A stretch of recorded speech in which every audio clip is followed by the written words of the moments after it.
Hello there, so quick video from me. In the last video you saw that I had power run from the house to the barn.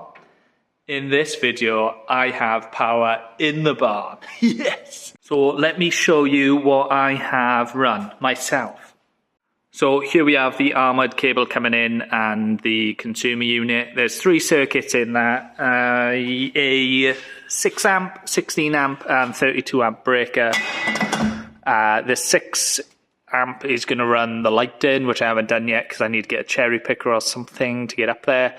16, which runs all the 13 amp sockets, and then the 32, which runs the bigger machines like the lathe, the mill, and the plasma cutter.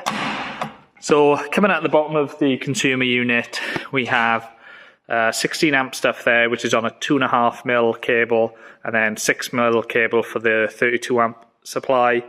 And then we run it down here. Ignore the mess, I haven't been tidying up as I've been going along. We have double sockets here, so whereas I was just going to run a single double, and you guys in the comments said, don't do that, run more sockets. I did what you guys said, and I've doubled up.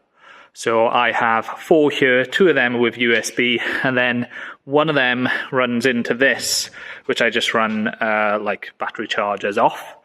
And then coming down here, we have another double, so 4 there. You knew that, I didn't have to add up. And then running around the corner, we have another double. And then here we have a 20 amp for the air compressor, even though I'm not too sure if it's going to live there because this is quite a dusty area. And the 32 amp, which is for the plasma cutter. And as you can see, it is up and running. I'll come back to this in a minute. Then down here, carries on, another 4 sockets, another 20. I think the mill is going to live around here somewhere. The pillar drill and probably a bench grinder are going to be about there, running off one of these doubles. And then the power goes above the door. And then there's a junction box there off the 16 amp, and that's going to go up to my security camera, which is going to go on the outside. It's like a gimbal one with spotlights, etc. So it'll see all the way around the barn, which is good. And then power comes back down. Another 20 amp there. Another set of doubles. Another set of doubles. And another 20. The mill is going to go around about here. I was originally just going to run 120, but then I thought I might want to put the air compressor over here, so I just thought run more, and you never know. Gives you options, doesn't it? Then tapped off this double going out through the wall. We have, let me show you, it was one of the doubles. It was the one which was running the garage door originally. It's a waterproof one. I just thought I'll just chuck it outside. So that's where it is there. Happy with that. Yeah, looped it in underneath. So water ingress isn't going to be an issue. And yeah, happy with that. Well, power wise, I think I'm good. I've got plenty of power points, and I'm happy with them. And I've tested them all. They all work. The circuit breaker hasn't tripped once. Brilliant. So the thing I was most excited about getting the power in the barn for was, of course, the plasma cutter. I got the power not yesterday, the day before that, in the evening, but it was late and I don't have lights up in here yet because, like I said, I haven't got anything to get up to the roof at the minute. So I was here with spotlights until like 10 o'clock at night, and I thought, it's stupid, don't try and cut anything now. I was very sensible, which is unlike me. And I came back the next day, and then I pretty much spent all yesterday on it, trying to make it do something. And I read pretty much all the instructions and get my head around it all. There's quite a lot going on. Anyway, yesterday I got sent a file which my friend wants me to cut out, and I thought, right, that would be a brilliant part to, first part to cut. So I had a problem where the computer was not happy with it. It kept saying there was a problem with that file, and I was making no progress. Today, however, I've rung up Rob, who is the bloke I bought this off back in May. I've had this since May, and I'm only just starting playing with it now. Mental. I rang Rob up and we got on video call. And he basically told me to try a few things. And for the most part, it seemed to be the computer having like a little bit of a paddy. But long and short of it is cut in now. And I've just managed to produce the first part, which is... I'm mega pleased. You might not be that impressed, but let me show you.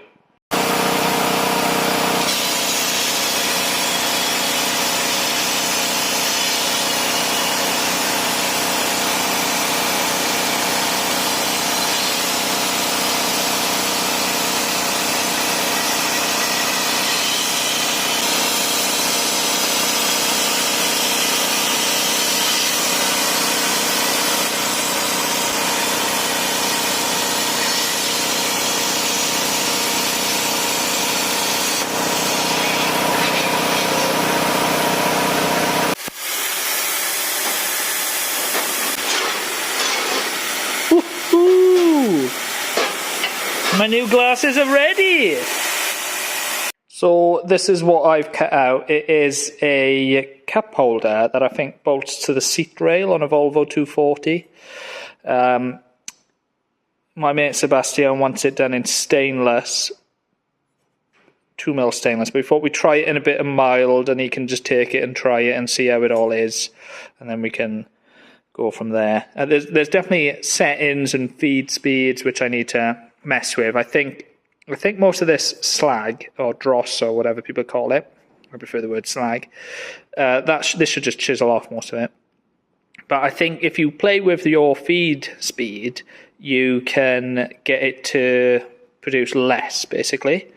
Yeah, and then mess with your torch height and you can get better cuts. But overall, I'm pretty pleased. There's a few things which have come out a bit bizarre. That hole, I don't know if it is round. But apparently with these, if you need super accurate holes, what you can do is you can basically just get it to blow a hole through. So it'll blow a hole through, and then that is your center point, and then you drill that. And then, you know, you've got clean holes, but you've got them in a super accurate positioning. But yeah, happy with that. Good stuff.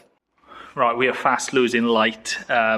I've just been messing around with the comma, just checking the levels on that, because tomorrow morning I'm off to pick a few mates up, and a few of us are off to Goodwood, the Festival of Speed. So I'll be camping there till Sunday. If you see me, come say hi. I'll be signing women's breasts on Friday and Saturday, and fat blokes' breasts on Sunday. Right, so now that I'm happy this can make things, let's get rid of that and open up this. Ooh, baby. So this is a bell housing adapter I've been working on over the last few months here and there. Started off as a CMM file, so coordinate measuring machine. You've probably seen them. It can pick up basically you can put things on it. It touches certain points and then it puts it in as a CNC file basically. So this is for, I may as well tell you, this is a bell housing adapter which is going to fit up to a Jag XF gearbox, and that XF gearbox is the ZF8HP70. If you know a little bit about gearboxes, you'll know there's quite a lot of potential for these boxes.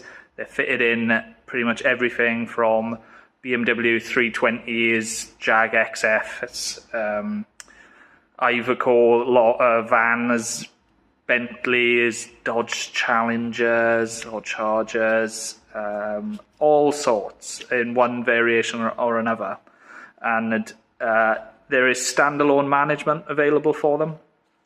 So what I am doing is I have got the measurements for the Saab flange, and I've got the measurements for the Jag version of the gearbox flange, and I am making a bell housing adapter to fit a ZF8HP70 to a comma. It's probably overkill. Oh, it's definitely overkill, but I just want to do it. So I've got a controller. I've got a Turbolamic controller for it. I've had that a good while, and I've had the box a good while.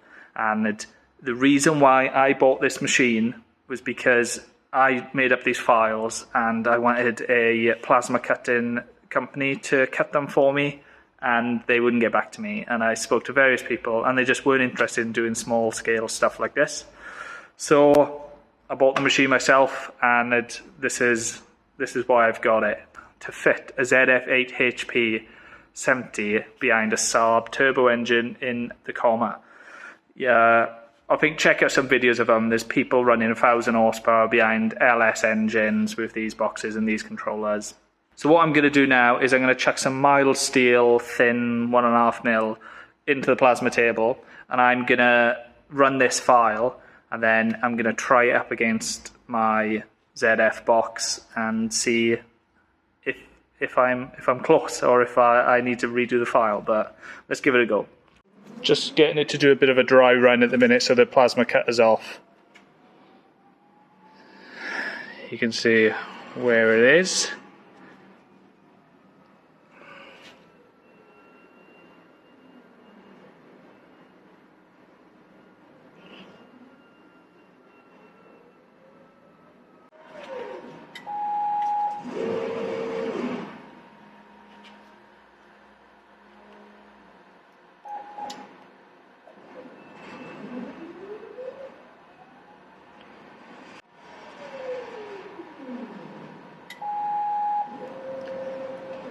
Right, there was no issues there. Let's turn the plasma cutter on, let's get it going.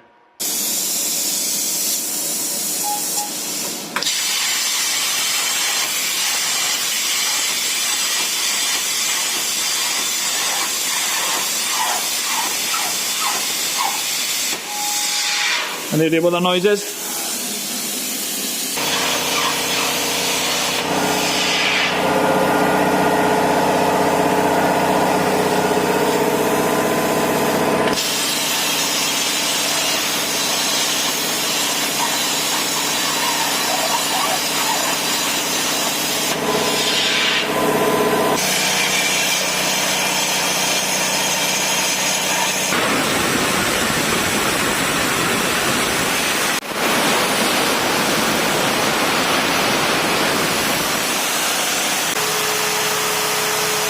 Just popped an O-ring out of the air dryer. That metal is so buckled as well. 2 seconds, 2 seconds. Right, it's very noisy in there. What's going on is that there's like an air dryer type setup. It's a bit weird actually. It looks like a load of blue roll in a little pot, and it absorbs the moisture so it doesn't go into the machine. Because moisture is bad for plasma cutter. Well, I've got a proper dryer to fit, so I'll install that, because this thing, earlier when I was trying it out, it pushed the O-ring out. It's like 2 halves screwed together with like a filter inside it. It pushed the O-ring out and air was leaking out.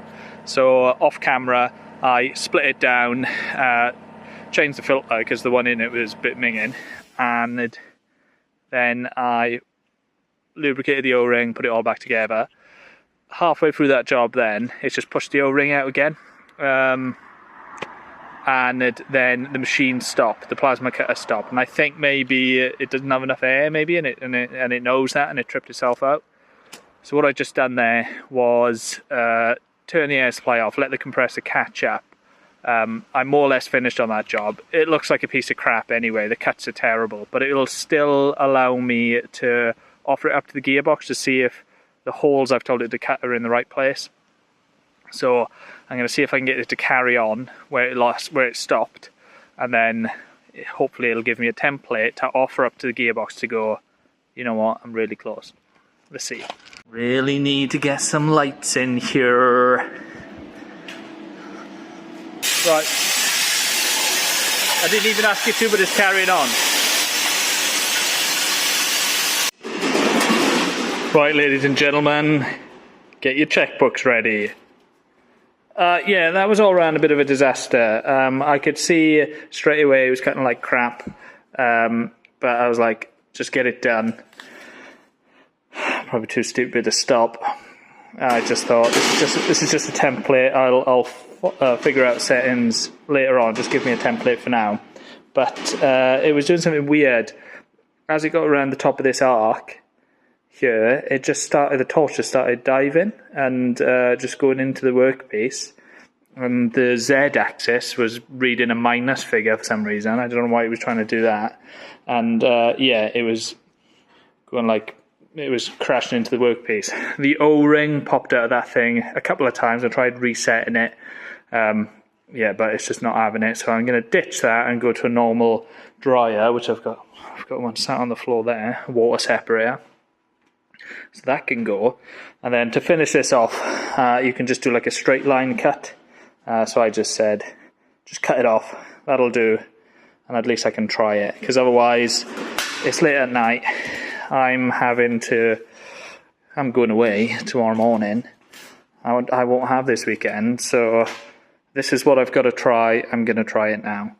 Okay, this is terrible footage, but take my word for it, these bolt holes are lining up. For a template for proving that this is going to work, this is looking very promising.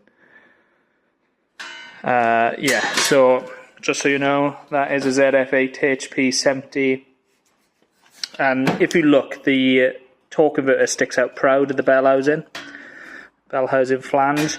So the idea is these 4 holes, small spigots go on it, then a plate with a Saab bolt pattern goes on top of it.